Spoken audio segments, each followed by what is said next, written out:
Les metemos el gol. Sí, el de Palencia. Y corre el rumor que 3 personas se murieron. Del impacto. Wow. Entonces ahí estábamos, una jugada en el poste, casi me queda a mí la hubiera metido. Si el día de hoy la riegas, no vuelves a jugar. Y me sirvió. Muchos, yo creo que se hubieran caído. Di un gran partido, ganamos, regresó el titular. Y me quitaron el puesto. El Team Delgado, a ese ya lo conozco, no me puedo confiar porque juega bien. Yo ya iba así, mira. Llego allá, nos bajamos del avión y Javier Aguirre me dice, ven. ¿Qué pasó, Javier? No vas a iniciar.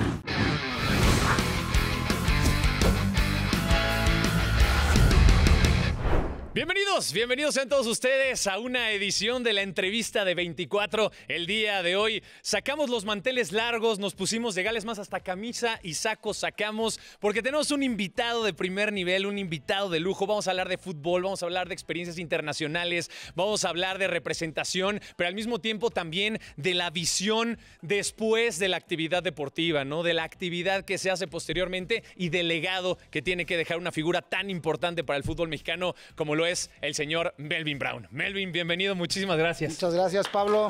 Muchas gracias por la invitación. Y aquí estamos para darle con todo. Bueno, Melvin, pues antes que nada, platicar un poquito contigo acerca de tus orígenes, comenzando para toda la gente que no te conoce. De ascendencia jamaiquina, naciste en Veracruz. ¿Has tenido oportunidad de reconectar con esas raíces jamaiquinas en algún momento de tu vida? Sí, en algún momento en mi carrera tuve la oportunidad de recibir el llamado para representar a la selección de Jamaica con los Reggae Boys, pero yo en todo momento estaba decidido de que quería representar y sobre todo ponerme la casaca tricolor.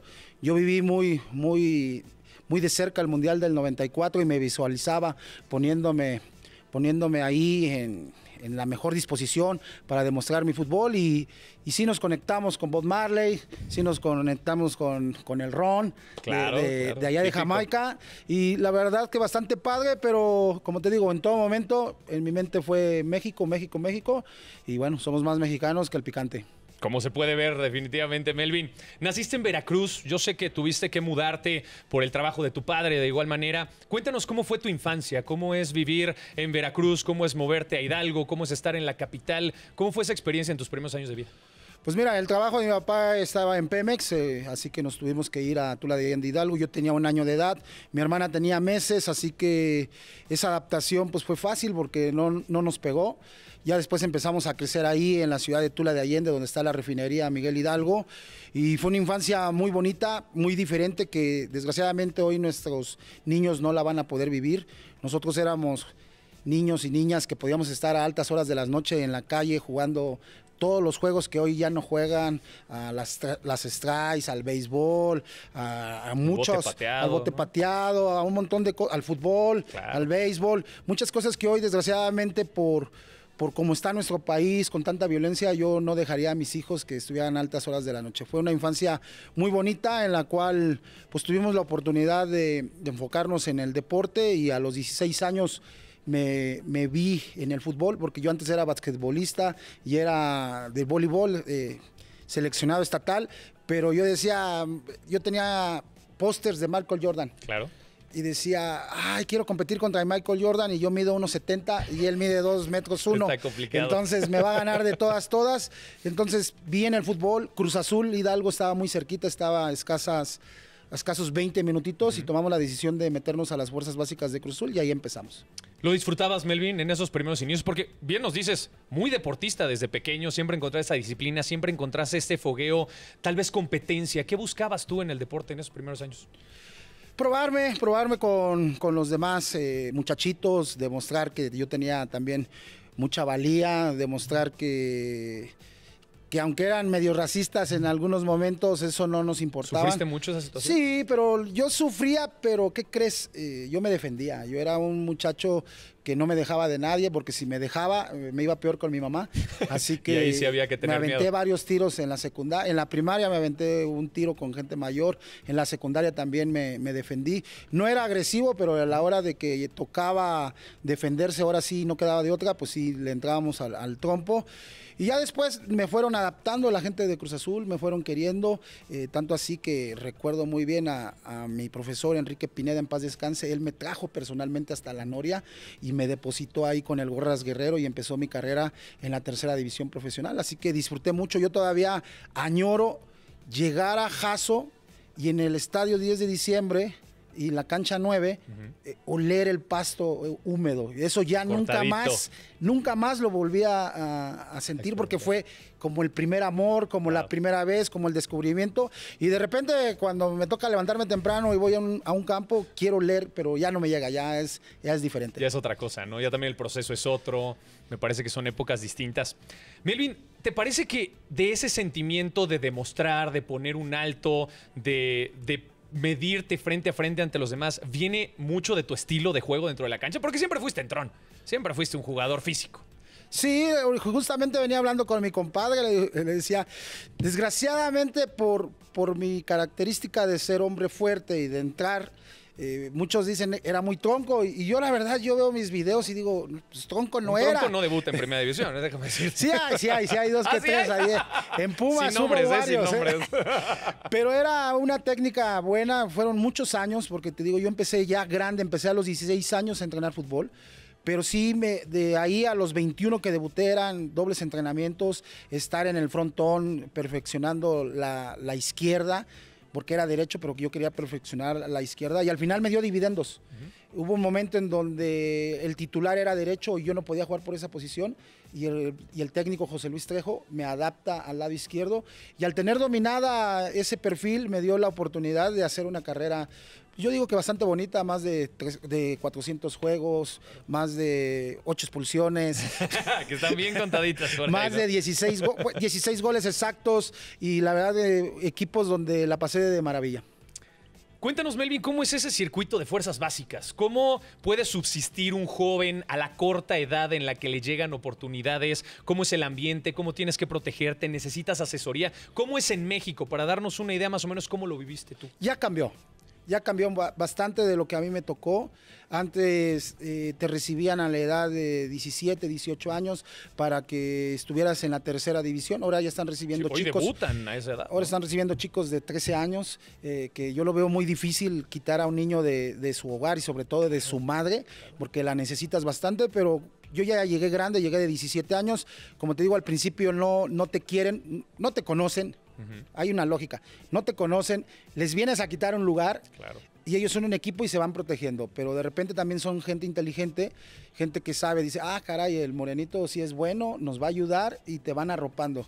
Y ya cuando te arropan, ya se vuelve una familia, ya te vuelves cómplices, ya se vuelve una guerrilla, y de repente mi generación fue bastante bonita. Está Ricardo Osorio, está Adrián Cermeño, que también jugó en primera división, Pablo Campos, que jugó algunos partidos en Cruz Azul, Gerardo Blanco, bastantes chicos, Marvin Cabrera, que ahorita está en Guatemala. O sea que teníamos una buena banda que nos fuimos identificando y nos fue bastante bien, y Cruz Azul era magnífico, era padrísimo, había giras que ellos te pagaban. A mí me tocó ir a Alemania, me tocó ir a Bélgica. ¿La primera vez que viajabas fuera de México? La primera vez que me subían en un avión. ¡Wow! ¡Qué experiencia! Y ellos pagaron el pasaporte, me dieron los uniformes, me dieron viáticos y nos llevaron por todos lados.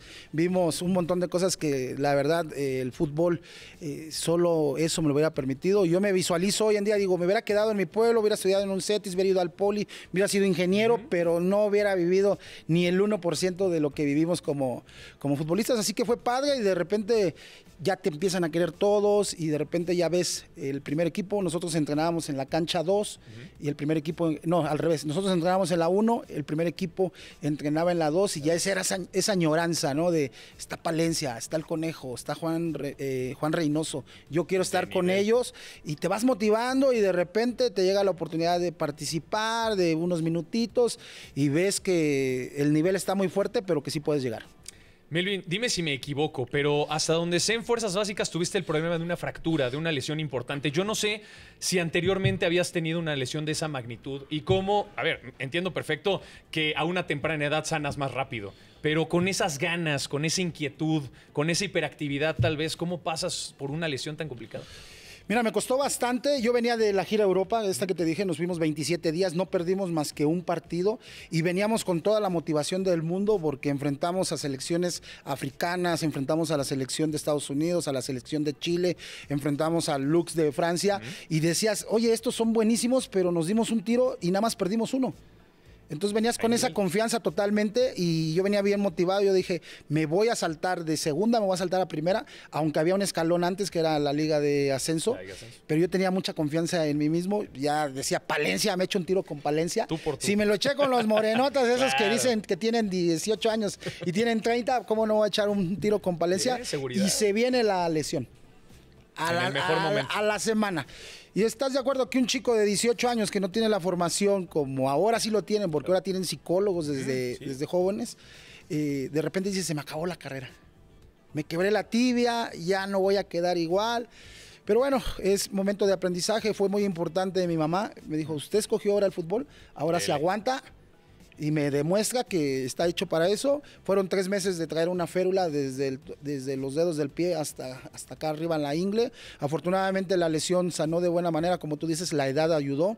No hubo necesidad de una operación y también no estaba Nicolás Sarur, porque si hubiera estado Sarur me hubiera puesto un clavito. Sí, pero fue muy importante, de ahí el deambular me llevó a Lagunas, Oaxaca, que es donde está la otra fábrica de Cruz Azul. Ahí estuve con Ricardo Osorio, con Luis Gorguy, con bastantes compañeros, y ahí ya tuve que ir el salto ahora sí obligatorio a Primera A, y es donde me encuentro a toda esta banda que después juega la Libertadores. Y se viene el debut contra el Atlas en el 2001. ¿Cómo fue ese día? Porque yo sé que ibas a debutar un partido antes, pero no se pudo concretar. Hiciste bien la tarea, ¿eh? Se hace lo que se puede, señor. Se hace lo que muy se puede. bien, te felicito. Sí, 15 días antes contra Chivas me tocaba debutar. Gracias, público, gracias. Me tocaba, pero la figura aquí es el señor Melvin Brown. Me tocaba debutar y se recuperó en el último momento Omar Rodríguez y ni a la banca fui. Afortunadamente me fue bien porque ese día las Chivas nos dieron una rastriza. Mejor de lejos. Mejor de lejos. Pero a los 15 días, otra vez se da la misma situación. Falta el marcador por derecha y estoy toda la semana trabajando. Y ya sabía quién me tocaba. Me tocaba Cepeda, me tocaba Daniel Osorno y me tocaba el misionero Castillo. Entonces yo estaba preparándome mentalmente de lo que tenía que hacer, pero no avisé a mi casa que iba a debutar. Entonces bajamos al Estadio Azul, dan la charla, estoy en la alineación, salimos a calentar, regreso y ahí es cuando agarro mi StarTAC. ¿Te acuerdas de los StarTAC que tenían los numeritos esos azules o verdes? Sí. Y ahí le levanto la antenita, llamo a mi casa y como el Alex Lora, mamá, pongan la videocasetera porque hoy voy a debutar. Se me dio el debut. Qué bastante emoción, ¿no? Qué emocionante. Sí, piel chinita. Piel chinita, masticando chicle todo el partido porque hay nervios. Nerviosismo. Hay nervios y hay emoción. Entonces no te tiene que rebasar porque recuerdo que Adomaitis me dijo, si el día de hoy la riegas, no vuelves a jugar.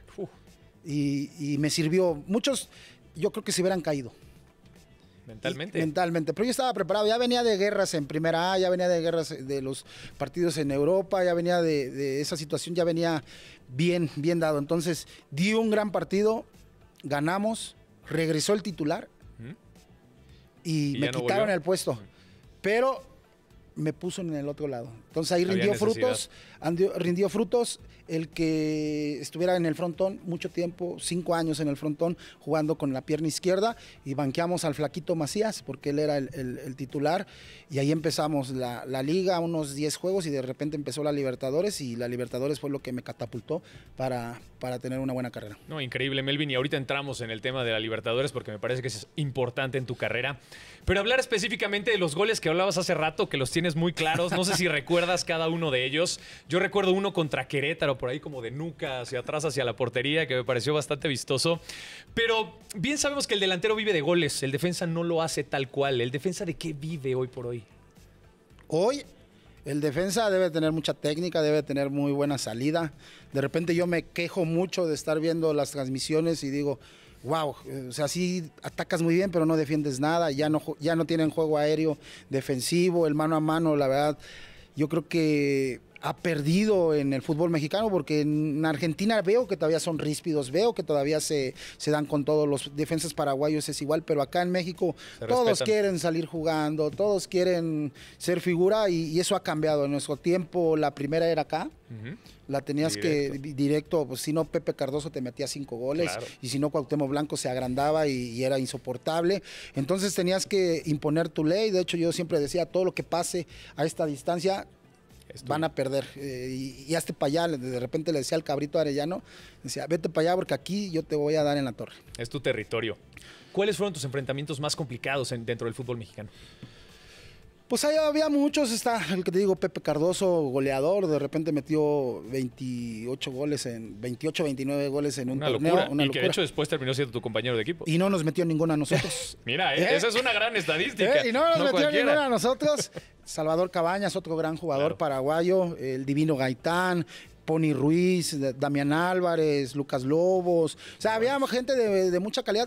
Ahora también hay mucha gente de mucha calidad, pero eran diferentes, eran otras épocas. Riquelme, Raúl González Blanco, porque tuve la oportunidad de jugar contra el Real Madrid y jugar muy bien contra Luis Figo, contra Roberto Carlos, jugar contra el Atlético de Madrid, contra el Milan. Jugamos con el Milan, con la selección, y le ganamos. O sea, sí me la pasé padre y competí a un buen nivel. Me faltó tal vez ir a Europa, pero bueno, eso va a ser después del Mundial, que lo platiquemos. Ahorita lo platicamos en su momento, mi querido Melvin. Oye, número 13, ¿es el que estaba disponible? ¿Tú lo elegiste? ¿De dónde salió el 13?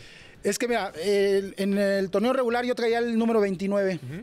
Pero la numerología en la Copa Libertadores era del 1 al 23. Okay. Entonces uno de nuestros líderes era Carlos Barra, pero también se lastimó. Entonces sobraba el número 13 y me lo asignaron a mí. Yo no lo escogí. Y aparte decían que era de mala suerte, pero yo dije, no, pues yo... Sí, hay mucha gente que piensa eso, ¿no? Yo ando con todo. A mí dame un número que sea del 1 al 23, pero dame un número porque yo quiero jugar. Y ahí sí lo tuve un montón de tiempo hasta que llegó el Loco Abreu y me lo pidió. Me lo rogó. Como no tienes idea, me dijo, voy a meter un montón de goles, y sí metió un montón de goles. ¿Valió la pena entonces? Valió la pena y se lo damos. Y ya después llegué a Jaguares y también lo usé. En Puebla no lo pude usar por el Bola González, que también a fuerzas quería el número 13. En Tecos también no lo pude usar por algún compañero que no me lo cedió. Pero siempre usábamos el 13, el 20 o el 29. Eran los números en los cuales estaba rondando. El 20 lo usé en la selección, también en Cruz Azul. El 29 lo usé en Jaguares y también lo usé en Tecos.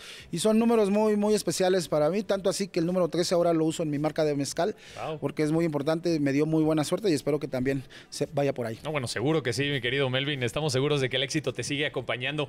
Hablemos de la Copa Libertadores. Ahora sí ha llegado el momento de platicar de este suceso que me parece que es de los más destacados, o por lo menos el que la mayor cantidad de gente recuerda. Porque que un equipo mexicano vaya a ponerle cara a los equipos sudamericanos, que le pelea al tú por tú, que seamos competitivos e ir a estadios, ¿no? De visita, a demostrar que el fútbol mexicano tiene mucho que dar. De repente veías aficionados de otros equipos apoyando al Cruz Azul porque traían una muy buena mística. Empezaron en la Prelibertadores, ¿no? Contra 2 venezolanos, si no me recuerdo. Estaba por ahí el Atlante. Empezamos en la Pre-Pre, 2 atrás. Que era ir a Estados Unidos y nos eliminábamos puros mexicanos. Ok.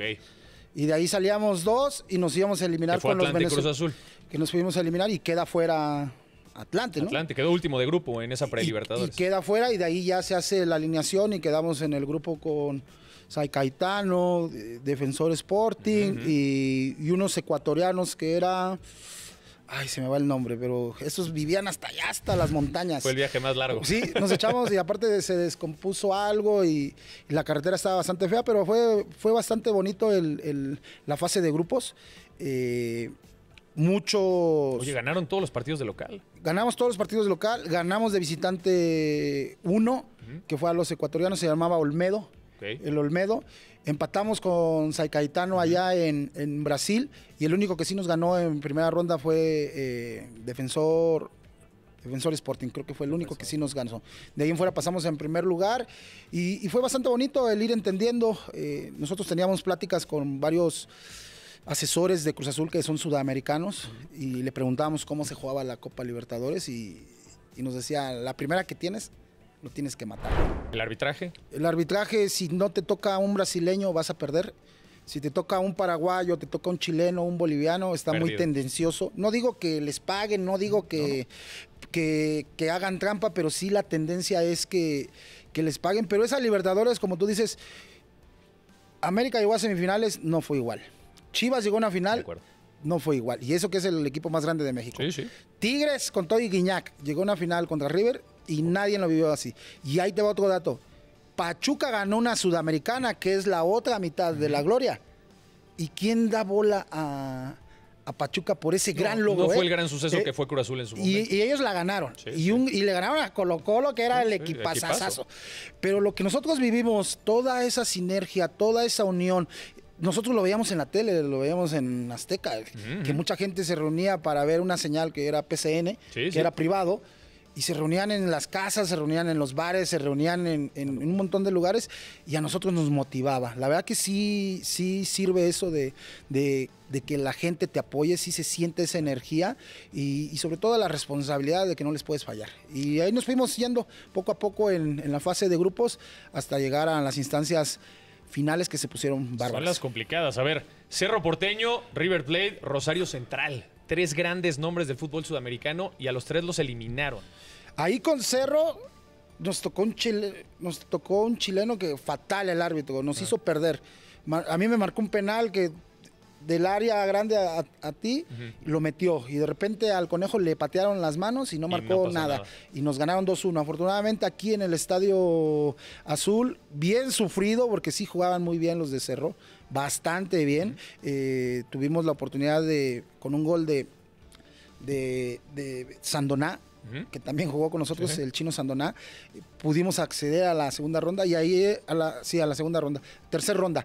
Y ahí es cuando nos damos cuenta de que el Estadio Azteca, el Estadio Azul no nos era suficiente. Mucha gente se quedó afuera y mucha gente nos estaba apoyando y ahí es cuando creo que cambia el chip de estar participando a que tú pienses, lo puedo ganar.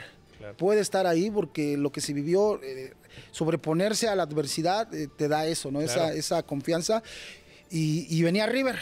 Y venía River, que traíamos ganas de enfrentarnos como un equipo de esos. Los millonarios. Los millonarios, ¿no? Las gallinas. Sí, totalmente. Y que al final del día también terminan superando, ¿no? Y ahí bien lo dices, creo que ahí se separan los contendientes de los pretendientes. Y ahí es en donde agarra una mística bien interesante el Cruz Azul para llegar a la gran final ante Boca Juniors. Yo me acuerdo de ese partido que fue pago por evento en México. Incluso había que pagar para poder verlo. Yo recuerdo haber ido a casa de mi tío, que era el único fanático del Cruz Azul en la familia.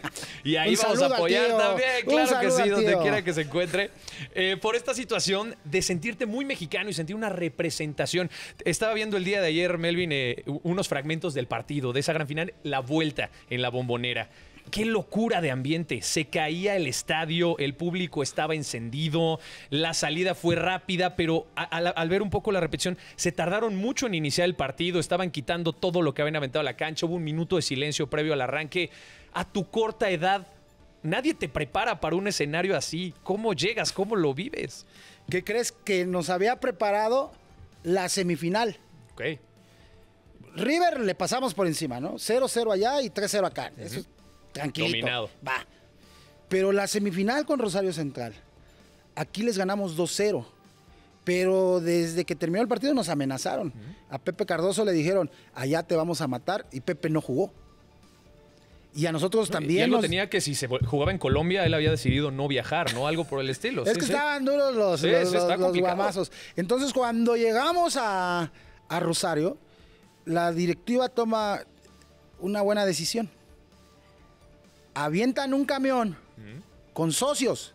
Ok, como de señuelo. De señuelo, y llegan y se hospedan en Rosario y nosotros nos quedamos en Buenos Aires. Entonces llegamos nosotros un día, toda la noche cantando, molestando a los socios. Por supuesto, y que no tenían nada que ver al día siguiente del partido. Desde ahí empieza la estrategia. Desde ahí empieza, pero también ellos eran tremendos. Al otro día llegamos y hoy platicando a los años, 24 años casi, platicando, nos toparon el camión y no nos dejaron entrar. Y yo digo que fue como 2 kilómetros. Y Palencia me dice, no, nada más eran 500 metros. Eran 500 metros. Pero se sienten como kilómetros. Pero se sentía como que no, el sueño ese de que no llegas. No, la ansiedad. Y venían los granaderos escoltándonos. Y de repente, piedras. Y de repente huevos. Y de repente ya llegamos al estadio, está la grada allá, nos avientan cuetones. Y empiezan a tronar. Pa, pa, pa. En mi mente, nos van a matar. Pues es que es un espacio adverso donde no conoces a nadie y no sabes lo que está pasando. Yo dije, nos van a matar. Ya cuando vi que cayó una basurilla, no dije, son cohetes, no son balazos. Nos metimos y estábamos en shock. Empezamos a calentar y normalmente calientas en media cancha y elasticidad y todo eso. Y de repente empiezan a aventar unas bombas, unas palomas que les decimos aquí en México. Sí, claro, que explotan duro. Explotan y sacaban el pasto. Y de repente, en 10x10 estábamos calentando. Sí, háganse bolita entre todos, ¿no? Todos asustados. Yo recuerdo que llegué, me terminé de cambiar porque te tienes que poner la playera, las espinilleras. Sales al campo y ellos te hacen trampa. Ellos salen por un gusano y de repente sale la cuetiza. Pa, pa, pa, pa, pa, pa, y de repente salen ellos y te impresionas. Claro. Y te quedas así, ¿qué onda El aquí? público impacta. Minuto 1, tiro de esquina y hay alguien que ya murió, se llama Vespa, era un medio de contención uruguayo, le mete un cruzado a Palencia y yo volteo y a mí me mete otro y ahí es cuando yo reacciono. Yo todavía estaba en shock. Ajá. Y es cuando yo digo, estoy en una guerra y hay que meter. Sí. Y hay que si meter. No me quedo. Y si no, me van a comer. Claro. Y empezamos en las trincheras a darle y de repente 1-0 a favor nosotros, de repente nos marcan un penal que no eran, 1-1 y de repente 2-1 y de repente 2-2, de repente 3-2, un gol meten ellos y nos vamos a tiempos extras y a penales y empiezan los nervios, pero afortunadamente nos dominamos, nos controlamos y empatamos con un golazo de Palencia, no sé si lo recuerdas. Sí. Por este lado Omar, se la da Matute a Tomás mete el centro y Palencia la cachetea y la mete a segundo poste y se cayó el Gigante de Arroyito y eso fue lo que nos dio para que no nos impresionara la Bombonera. Y entonces ya venían preparados para ese compromiso. Nos preparamos una semana antes, la Bombonera impresionante, estaba Maradona, estaban todos vueltos locos, pero lo que veíamos, aparte de Rosario, son los mismos colores, son azul y amarillo. Entonces decíamos, ya lo vivimos, no nos podemos... achicar, ¿no? Sí, dijimos otra cosa. Te salvé. No nos podíamos achicar y aparte teníamos el resultado adverso. Claro. Veníamos de perder 1-0, el único partido que perdimos en el Estadio Azteca y no podíamos perder. Y mucha gente decía que íbamos a perder 4-0, pero nosotros en nuestra mente y sobre todo cuando nos juntábamos, hablábamos de que en el Estadio Azteca fuimos un equipo superior a Boca, pero ellos metieron el gol y ganaron el partido. Entonces que si nos volvíamos a enfrentar en esta misma semana, seguramente les íbamos a ganar. A lo mejor en un mes Boca nos gana porque era un equipazo. No, a ver, era el Boca de Carlos Bianchi. Sí. Estaba Riquelme, ¿no? Nada más y nada menos. Estaba el Chelo Delgado, que irónicamente después llega al equipo de Cruz Azul y además anota en la pena máxima ahí en la aquí final. Nos mete gol él. Aquí también y en el de vuelta en la tanda de los penales. Matellán era un jugador también bien interesante. Patrón Bermúdez. Complicado. Chicho Serna. Cristian Traverso, el Divino Gaitán, Chaco Jiménez. De la institución. Chaco Jiménez jugaba ahí. Mira, entonces, de repente decías, pues no nos podemos hacer menos. Y empezamos. Y no la veían. Y luego Matute no jugó, nuestro 10. Tuvo un tema de fiebre, algo por el estilo antes del partido. Tuvo que entrar Tomás Campos y ¿Ese nos fue un ayudó. Factor importante? ¿Qué crees que yo digo que es al revés? Creo que nos ayudó Tomás, porque Tomás es más dúctil que Piñeiro jugando en la banda. O sea, Piñeiro para adelante era un crack. Una locomotora. Pero Piñeiro no me echaba la mano acá atrás. Tú solito batallabas. Pero Tomás era un pistoncito. Iba, venía. Entonces nos ayudó para que en la dinámica le superáramos y de repente la Bombonera tranquilos se cayó y de repente que nos echan el gas. Pues ya estaban desesperados. Nos echaron un gas lacrimógeno, dicen que afuera, pero nosotros nos lo comemos todo. Igual los ojos ardían. A llorar, a arder. Y yo todavía me río porque ahora que jugaron la superfinal, la finalísima. También pasó lo del gas pimienta, ¿no? Y cómo lloraban los de River y los de Boca. Ay, es que mi familia, mi hija no me va a ver. Y yo decía, y a nosotros nos obligaron a jugar. Nadie dijo nada. ¿No? Otras épocas. Nos habían llevado a la Alianza Arena a jugar la final de vuelta. Hubiera sido otra historia, ¿no? Hubiera estado espectacular, sin lugar a dudas. Nos dudas. recuperamos y de repente les metemos el gol. Sí, el de Palencia. Y corre el rumor que 3 personas se murieron. Del infarto. Wow. Entonces ahí estábamos, una jugada en el poste, casi me queda a mí, la hubiera metido, wow, ahorita yo fuera el bueno de la televisión en TV Azteca. Luis García no fuera yo, con Martinoli. Si hubiera metido ese gol en la Libertadores, pero el partido estuvo bien jugado, magnífico. Yo casi no los veo, porque son muchos juegos. Pero hace como unos 3 años vi el partido y yo vi un sistema adelantado a la época. Por eso ellos no nos la agarraban. José Luis Trejo traía ese sistema de Alemania y nosotros veníamos pues muchos chavos. O sea, estoy hablando de Don Juan, José Alberto Hernández, Norberto Ángeles, en paz descanse, te dije Tomás Campos, La Vitola y tu servidor. Entonces ya veníamos 3, 4 años con ese mismo sistema juntos. Y entonces ya nos encontramos de volada y luego teníamos a Cardoso y teníamos a Palencia. Y atrás al Conejo. Estaban tranquilos, ¿no? Tranquilo. Creo que las partes medulares del equipo estaban cubiertas en ese aspecto. Después de toda esta situación, llegan a la tanda de los penales, ¿no? Vi ayer las imágenes. Riquelme se estaba comiendo los dedos. O sea, estaban desesperados los de Boca Juniors sin saber qué iba a pasar en el desenlace. Termina siendo un volado. Un duelo incluso en el que se falló de todos lados. 2 de Cruz Azul, pero luego viene Boca y falla en el travesaño. Sí, el patrón Bermúdez falla. Elementos como para emocionarse en la recta final. Creo que ahí sí nos sacaron ventaja a ellos por su experiencia de jugar la Copa Libertadores. Yo recuerdo que en un documental veo que Bianchi le dice a Córdoba, al colombiano, que se adelantara de todas. Si la repiten, no importa. Y tanto así que se adelanta y es que para no 1, para 3. Sí. Entonces, sí nos ganaron ahí en esa situación. Y mírate, lo que es chistoso, bueno, no chistoso, sino los que tiraron eran los que siempre competíamos un día antes. Y esos eran los más fuertes, o sea, eran los que no fallaban, eran los que... Pero no es lo mismo ver ahí todos la gente. Bueno, el ambiente. Y el portero que medía como 1.90. También, que levantaba el brazo y llegaba hasta el otro lado de su poste. Entonces fue difícil, se nos fue la gloria, pero para mí en lo personal es el máximo torneo que yo tuve la oportunidad de jugar y en el cual yo creo que di muy buenos partidos. Yo creo que ahí hay dos o tres juegos que están en mi top 5.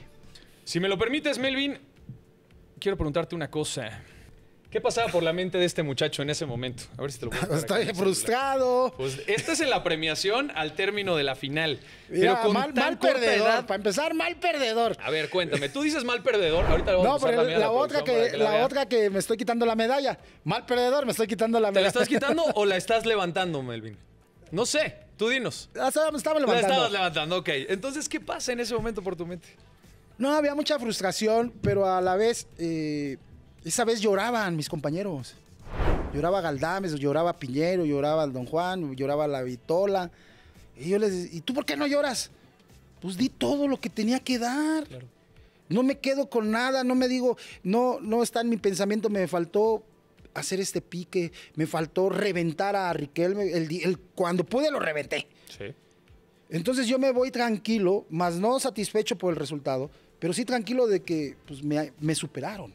Y me superaron en penales. Y justamente. ¿no? Entonces, no lloramos. Entonces, sí había la frustración, la tristeza, porque queríamos dar esa enorme alegría. Porque imagínate lo que hubieran dicho, ¿no? De unos mexicanos que vienen de invitados. Claro. Y que le gana River, que le gana Cerro, y que le gana Boca. Y hubiera sido bastante padre. Yo creo que hubiéramos dado un salto de calidad en lo mental. Bastante grande, que ahorita no estuviera en otra situación. Pero igual es un gran orgullo, Melvin. El público les aplaudió a la salida, les reconoció, mucha gente Boca habló bien de este equipo de Cruz Azul. Hay formas y creo que las formas importan. Sí, el mismo Maradona se quería tomar fotos con nosotros. Nada más, ¿no? y sí nos la tomamos, nada más que él ahí arriba en el palco y nosotros abajo. Bueno, algo es algo, está bien. En las camaritas no habían ganado. Antes de las camaritas que no eran ni digital, casi era de rollito. Sí. Fue magnífico, yo ahí guardo... Mira, me arrepiento, no guardé la playera. ¿Dónde quedó? Yo era muy desprendido, me decían, regálame la playera, ten. Ya después me la descontaba Cruz Azul, pero pues no importaba, porque la gente luego valora mucho esos tesoros. Tengo la medalla, desgraciadamente, pues hoy no pudimos traerla porque no la puedo traer. No, Mel, por favor, no queremos arriesgar. Es pura plata, pura plata. Favor, por supuesto que sí. Y está para las emergencias, uno nunca sabe. Ahí para cuando surja esa emergencia. Y la verdad que bastante padre, muchos viajes. es difícil jugar la Copa Libertadores. Nosotros teníamos que ir de aquí de México a Chile, hacer escala. Mucho viaje. Y aguantarte ahí 6, 7 horas y luego irte a Argentina, a Uruguay, a Paraguay. No era nada fácil el poder jugar, pero nosotros lo hacíamos de una gran manera porque nos motivábamos. O sea, conocimos canchas que son templos. Monumental de Núñez es un templo, el de Boca es un templo, el de Nacional es un templo, Pacaembu es un templo. También. Y yo puedo decir, Experiencia. a mi edad, le digo a mis hijos, yo jugué en esos estadios. No, papá, yo jugué en esos estadios. Nadie me lo cuenta, yo ahí y estuve. aquí está. Hay pruebas, aparte Aquí de está, todo. aquí están Melvin. las fotos. Y a muy corta edad, Melvin, porque yo quiero seguir apuntalando esa situación. Ahí te va. En enero debutaste. Febrero, marzo, Libertadores. Final de junio, la final de Libertadores. Selección en julio. Regresando ahí. Regresando. Esas 4 cosas, un futbolista puede tenerlas durante 10, 15, 20 años de carrera. Tú lo tuviste el mismo año, prácticamente. Y al año siguiente, Copa del Mundo. Ay, y te puedo decir ¿Cómo algo. es eso? Por favor. Y voy a traer un día a mi psicólogo. Sí, señor. Nos encantaría Yo conocerlo. le puse 2001 debuto, 2001 Lo escribiste. selección y 2002 voy al Mundial y 2002 me voy a Europa. Estaba escrito. Y iba encadenado. Desgraciadamente no juego el Mundial Y y eso me rompe un poco el plan. no, me rompió todo. Me rompe todo el plan de irme a Europa, que no era tan fácil como ahora. Pero sí yo tenía un psicólogo en Cruz Azul, Guerrero, Filiberto Guerrero, en donde llevábamos un plan de trabajo. Y los objetivos eran anuales. Y yo desde que estaba en segunda, yo le decía eso, no, oye, pero es muy rápido. Pero le voy a echar ganas y lo voy a lograr. Pero es que está muy difícil, no debutan jugadores, no importa. Vamos, afortunadamente yo tuve la suerte de que mi papá futbolístico se llama José Luis Trejo. Claro. Él me debutó de segunda a primera A, me debutó de primera A a primera división. Cuando me corre Cruz Azul, él me Te compra lleva en Jaguares. Jaguares de Chiapas. Claro. Cuando me corre Jaguares de Chiapas, él me compra en ¿Tecos? Tecos. Y todavía me lo encontré en Puebla. Entonces, tuve en ese entonces, suerte de encontrarme a este señor, pero se fueron cumpliendo los objetivos. Yo creo que a veces eso nos falta, ¿no? Vamos allá a la deriva, a ver qué sale, a ver qué me encuentro. Y no, hay que tener el objetivo claro a dónde quiero llegar, pero los pasos que debes de seguir. Melvin, y cuando el plan no resulta como lo tenías, corriges, generas uno nuevo, haces un plan B, lo dejas completamente. ¿Qué ¿Cómo crees? funciona? Que me frustré mucho al ir al Mundial. Yo me subo de titular al avión. ¿Había una lesión? No. ¿O estabas así? No, yo me subo de titular de cuenta. Jugamos la despedida en el Azteca contra Colombia. Ok, Quedamos 1-0, favor México. bien. Nos vamos a San Francisco y jugamos contra Bulgaria, Y gana México. que ganamos 1-0, favor México. Y yo juego los 2 partidos. Entonces tú te subes bien motivado porque dices, Claro. soy defensa, ganamos los 2 partidos 1-0, ¿La esperas? no me hicieron gol. Ya estoy. Claro. Ya estoy con Rafa Márquez y con Salvador Carmona y el Toro Vieri. ¡Ay, Toro! Mira, Y déjese venir. Y Pinturico y Totti. Claro. Y ya los tenía yo Del visualizados. Ya yo los tenía. Este me va a tocar. Y luego Croacia, Zucker. Este me va a tocar y me lo tengo que comer. Y luego Ecuador. Y dije, el Team Delgado, a ese ya lo conozco, no me puedo confiar porque juega bien. Yo ya iba así, mira. Y ya en segunda ronda, el que venga. Claro, ya da igual, ¿no? Llego allá, nos bajamos del avión y Javier Aguirre me dice, ven. ¿Qué pasó, Javier? No vas a iniciar. Me la voy a jugar con la gente de experiencia y meto a Manolo Video. Se entiende. Yo te hablé de mi papá, que siempre me tuvo la confianza y me llevó a todos lados. Claro. Manolo Él tenía el Vidrio suyo, ¿no? era su compadre o su hijo, su hermano. El de confianza. Porque jugaron, lo hizo campeón en Pachuca y estuvo toda la situación. Y tienes razón, ahí tenía 23 años y yo no lo asimilé bien. Yo me quería regresar del Mundial. La molestia. Ya, que se vaya a la jodida. Ahí los que me apoyaron fue el Conejo Pérez Palencia y Germán Villa, hay que decirlo, un americanista me apoyó bastante. El 7 pulmones. Y me decían, tranquilo, negro, va a haber una lesión, va a haber algo, vas a entrar. ¿Sabes cuándo entré? Nunca. Luego tuvimos la peor derrota de nuestra vida contra Estados Unidos y hay fotos donde yo estoy peor que si hubiera estado jugando. Y me vengo y me frustro y de repente me subo en el ladrillito y ya no seguí, ya no renové el plan. Claro. Entonces dije, soy Melvin Brown, soy seleccionado nacional, Fluyamos. la Nike es mi patrocinador, estoy ganando más dinero en Cruz Azul, me voy a ir al bar. La fiesta. Me iba al bar. Sí, bueno, Y pues era un salíamos con clásico las- entre los futbolistas, hay que decir. Pero yo no lo hacía antes. Bueno. A ver, todo llega en algún momento de la vida y llega por alguna razón, pero me parece que esta venía también sobre un tema de decisión, de ejecución, de un sueño que se vio truncado, que se vio colapsado. ¿Qué tanto afectó eso en tu salida de Cruz Azul posteriormente? Pues también me eché un tiempo ahí en Cruz Azul, teniendo torneos regulares, buenos. Jugamos una segunda Libertadores en el 2003, donde se viene el problema donde corren a todos y jugamos claro. la Libertadores sin extranjeros. Extranjeros y había un tema de Y- negociaciones y con los veteranos, algo Y por todo el eso, y nos afectó bastante, pero bueno, nos afectó tanto que llegamos a cuartos de final, o sea, tan mal No no, nos estuvo fue. tan grave. Perdimos con Santos de Brasil, Robinho, Alex, Diego, Henao, o sea, un Brasil que pierde con Boca, Ok. pierde la final de la Libertadores, y al siguiente semestre es donde ya me pega, ¿no? Yo nunca tuve promotor. De hecho, a un promotor que se llama Carlos Hurtado le dije que no. No, gracias. Y él era el de Cruz Azul, era el fuertísimo. Y de repente llega Luis Fernando Tena. Para eso estamos para hablar, ¿no? Sí, no, pero por supuesto. Viene Melvin, Luis tú Fernando Tena, déjate ir. que era agente de Hurtado. Trae a Joel Wiki, que jugaba en Pachuca, era agente de Hurtado. Y traen a Aarón Galindo, que era agente de Hurtado. Y traen a Federico Lusenhoff, Claro. que era agente de Venía Hurtado. De Toros Neza. ¿O Venía después? de Argentina. lo Argentina y traje. después se fue a Toros Neza. Entonces, la casualidad, entran ellos y salimos los que no somos de Del Carlos. gusto. No, de Carlos Porque no Hurtado. eres parte del equipo. Se va el Cata Díaz, que yo creo que era mejor Pues sí, en su momento seguramente que Lusenhoff. sí. Sí. En ese presente era mejor y salgo yo. Y me mandan... Antes había una cosa que se llama Pacto de Caballeros. Sí, por supuesto. Yo no tenía contrato y de repente me habla la gente de Jaguares de Chiapas. Ya compramos tu pase y te queremos que llegues aquí. O sea, ni siquiera Cruz Azul te habló. No. Te enteraste por Jaguares, Jaguares de Chiapas. Ramón Morató, en paz descanse, era el director deportivo. Y él es el que me habla. Yo estaba en Cancún. Disfrutando la vida Disfrutando loca, Melvin la vida- Brown. Sí, porque ahí sí estaba la vida loca. Claro. O sea, después del Mundial También es la edad. me echo del 2002 al 2004, me echo mi fiestecita, bajo de nivel, pero de repente volví a subir porque talento había.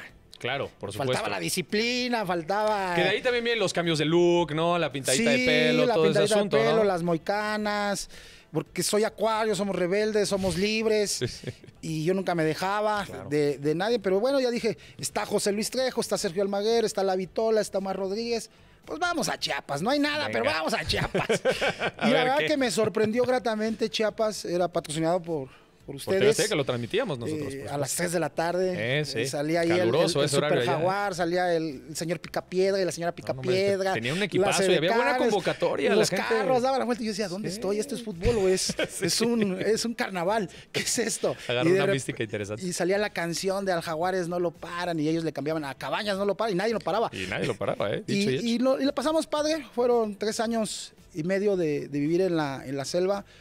Muchas vivencias buenas. También hubo momentos malos donde ningún técnico le atinaba, pero era lógico, no teníamos el talento suficiente. Cuando estaba Cabañas sí, porque era espectacular, pero no solo era Cabañas, era Lorito Jiménez, era Carlos Ochoa, era Didi, Claro. era Everaldo Barbosa, era el Negro Sandoval, o sea, equipo. eran jugadores que Sí, te daban sí, un y plus. que triunfaron en otros equipos Pues posteriormente. nosotros los ¿no? vendimos y nos Sí, dejaron... pues nos es de- que era el negocio del equipo. Pues, nos ¿qué le iban a dejaron hacer? huérfanos a la defensa y sufríamos mucho, pero de repente nos la volvíamos a rebuscar y peleamos una liguilla. Me acuerdo, metí gol a Toluca en una liguilla. Toluca fue campeón con el Tolo Gallego y nos la rebuscábamos. Era mucha sinergia con la comunidad de ese equipo. Algo que no tiene ni Cruz Azul, ni Tecos, ni Puebla, ni ninguno que otro. Tal vez por la falta de bullicio de la ciudad, puede ser, ¿no? De tantas y más distracciones. cercanos, y más cercanos, ¿no? Porque ellos llegaban y nos veían entrenar. Y acá a la Noria no puedes Claro. entrar a Obvio. menos de que sea día de Pues, de abren las aficionados. puertas para los fans. Pero ahí llegaban y estaban ahí cheleando, o estaba el señor ahí viendo cómo entrenábamos A y gusto. todo, a gusto, y de repente ya, pues es mi amigo, don Gilberto, ¿qué pasó? Qué No, buena que le haga onda. una chambita, véngase, pues haga la chambita allá en la casa. Y era una sinergia muy positiva, luego se nos vinieron los huracanes y los ciclones, y tuvimos mucha ayuda de Antonio Leonardo, que era nuestro dueño, Ujú. que era el dueño de Farmacias del Ahorro. Ujú. y un peso él ponía y nosotros poníamos otro peso. Y decía, dame el peso. No. Tú danos el peso y nosotros compramos para que estar seguros que llega a su destino. Sí, pero ya no la sabíamos. Ya había muchas negociaciones. Y fue bastante bonito en Jaguares de Chiapas hasta que me vuelven a correr por grillero. Por grillero. Terminas en Puebla, en Tecos. Después tienes un tema de bajar a segunda división otra vez con Cruz Azul Hidalgo. ¿Cómo vives esa recta final de tu carrera? ¿Tenías mayores aspiraciones? Simplemente dijiste hasta donde dé el cuerpo, hasta donde me aguante. Mira, yo tenía muchas esperanzas cuando bajo a Cruz Azul Hidalgo, porque la promesa era de que el Piti Altamirano, Beto Rodríguez y tu servidor íbamos a ir de refuerzos a la Copa Libertadores. Ok. Entonces, las primeras... Yo llego ahí con Carlos Aguirre y me dice, Melvin, te quiero de líbero. Yo nunca había jugado de líbero, pero dije, bueno, me voy a adaptar más tranquilo, en la cueva ahí, dominando y controlando a los leones. Claro, ya no tanto despliegue físico. Y me dice, te voy a poner 2 leones. Y de repente me dice... ¿Quiénes eran? Eran los que no llegaron. Que no llegaron. Eran unos venaditos. 2 gatitos ahí. 2 gatitos ahí, 2 firulais, 2 misifus. Ok, muy bien, y mejor yo dije, dicho. ¿y estos qué? Claro. Y empezamos ahí el torneo empatando, perdiendo, ganando. Y desgraciadamente en la 5ª fecha me la cobró al revés. El destino yo creo que a veces también te la cobra. Claro. Me llaman para ir a la Copa Libertadores. Creo que íbamos a ir a Paraguay. Y hasta aquí está mi pasaporte, porque yo siempre fui de esos de que vas a ir a un juego. Listo, ahorita me dice, vas a Estados Unidos y mando la visa siempre. Y el pasaporte. Así se pierden oportunidades. No, yo soy acuario y yo no me pierdo ningún viaje. Bien. Y lo doy y de repente me avisan, ¿qué crees? No puedes viajar. Yo dije, ¿qué? ¿Hay algún problema con mi pasaporte? Dice, tiene años para que se venza. No, estás expulsado. Del anterior Libertadores. Copa, le pegué no me acuerdo si a Robinho le meto un trompazo así en el último minuto y me expulsan por doble amarilla y no he cumplido. Y te llegó tarde o temprano. Me llegó esa tarde o situación. temprano. Eso fue lunes. Un lunes. Me regresan a Jaso Hidalgo y empiezo a entrenar. Y el más flaquito de los jugadores, por no pisarlo, me atoro con los zapatos mixtos y me rompo el cruzado. Y ahí me dio traste toda el plan, porque ahí ya tenía el plan de nuevo. Dije, claro, no, aquí me como a Yair Pereira, me como a Néstor Araujo, que eran los 2 centrales, eran muy jóvenes. Dije, no, ahorita estos me los como. O juegan conmigo, esos sí son leones. Ándale, una buena tripleta. Pero que me rompo. Entonces, hago mi rehabilitación. La verdad que cuando yo me lastimaba antes era muy aplicado. Una lesión de ligamento cruzado son 6 meses hasta 8 meses y yo me aventé 4 meses. Nada mal. Pero en la recta final pero eran 6 horas diarias de rehabilitación. Era llorar a la hora de que estaban los estiramientos y la etapa de estabilización de la rodilla y de los ligamentos. Era llorar literal por el dolor, pero pues es lo que tienes que pagar. Claro. No tienes que pagar dinero, tienes que pagar ahora sí que lágrimas, sudor y un montón de sacrificio. Y lo pagué y desgraciadamente ya no me alcanzó. Al siguiente semestre me mandan a Irapuato, ya con 33 años, muy joven, muy frustrado. Me peleaba con mi exesposa, me peleaba con la policía. Un día me iba a agarrar a Guamas. Bueno, me iban a dar una macaneada. Y te iban a llevar quién sabe a dónde. ¿A dónde? Me peleaba con el entrenador, me peleaba con mis compañeros. Al rival, obvio, lo mataba. ¿Era frustración? Me peleé con el hijo del dueño. Es que la situación ya era de cobras poco y luego no te pagan. Y luego todavía te maltratan. Y como te digo, yo siempre fui un jugador que yo no me dejaba. Claro. Si la situación era injusta, yo hablaba. Y si tenía que poner un manotazo se ponía el manotazo y se sostenía. Porque a veces, si bien valientitos, pero a la hora de los guamazos, no cualquiera le entra. La mano. Pero ya dije, no, 33 años me retiro y me hago a un lado del fútbol a pensar qué voy a hacer. Pero a los 6 meses ya tenía ganas de inquietito, pero ya no de jugar. Melvin, no sabes cuánto te agradecemos de verdad que te hayas abierto, que nos hayas compartido un poco de tu vida, de tu experiencia. Para mí es un honor, de verdad, quiero agradecerte. Hay que agradecer. Es un gran ídolo del fútbol mexicano. Y Melvin, antes de despedirnos, estamos implementando una dinámica al término de cada entrevista que se llama 24 segundos. Y queremos invitar a nuestro presente a que nos regale algo en 24 segundos. Yo sé que tú eres fanático de la literatura y que tuviste oportunidad de escribir por ahí 2 cuentos que tienes por ahí muy bien guardados. Ahí están en una revista. Intenté buscarlos en internet, no los encontré. Es que Probablemente está la en una revista revista están que era allá. impresa. Ok, con Es que razón no los era de encontré. la época de los cavernícolas. Ah, bueno, es otra época ya, ya pasaron años. Entonces quería decirte, Melvin, o preguntarte si quieres compartirnos un pequeño fragmento de alguno de los cuentos o tal vez algo que quieras platicarnos al respecto. Son 24 segundos nada más, pero queremos irnos con este mensaje que va mucho más allá del fútbol y que es una faceta que no mucha gente conoce de ti. Mira, son dos cuentos muy cortos. El primero era, yo antes era cristiano y me quería dedicar a ser misionero. Entonces fusioné eso con el fútbol y me iba a la selva amazónica y encontraba una aldea allá en lo profundo en el cual su único hobby y su única oportunidad de disfrutar era un encuentro en donde participaban ancianos, en donde participaban niños, en donde participaban gente de cualquier edad, y de repente recreaban esas figuras como Pelé. Veías ahí un Pelé, veías un Garrincha, veías la magia de Ronaldinho, y yo como misionero no me quería ir de ese lugar, aunque yo era más tronco que todos No ellos. importa. Pero era como esa añoranza, ¿no? De que el fútbol puede llegar a todas partes y a todos lugares, que hay un montón de genios que están allá escondidos, que no tienen la oportunidad como yo la tuve, y hacia eso iba ese libro. Y el segundo se llama Muerte en la cancha, y fue en la época donde Marc Vivian Foe perdió la vida, en donde se desploma, y yo me pongo en primera persona y lo empiezo a vivir. Mira, me pongo chinito, sí. Porque lo empiezo a vivir en mí, en lo que estoy sintiendo, cómo me estoy muriendo. Y después me hago las preguntas: ¿por qué murió? Drogas, ¿por qué murió? Negligencia médica, ¿por qué murió? La exigencia hacia el futbolista es demasiado. Entonces era un poco ahí catarsis, un poquito de escribir lo que estaba viviendo. Hoy ya no escribo, pero a lo mejor vamos a escribir después. ¿Por qué no? Hay mucho tiempo. Unos cuadernos de técnicos. Quiero ver a todos mis técnicos y sacar joyitas, porque los estamos perdiendo. Ya se están haciendo grandes nuestros líderes, ya se están haciendo grandes, y hay que rescatar esas joyitas que ellos tienen. Melvin, de corazón, muchísimas gracias, porque sé que es algo muy personal y te agradecemos que hayas estado aquí con nosotros. Y te seguiremos a lo largo de estos años, lo que se venga, y esta siempre es tu casa. Muchísimas gracias, todo el éxito del mundo, y arriba la máquina. Y faltó el América. Espérate. Ya cortaron eso, ¿ah? Perfecto, no pasa nada.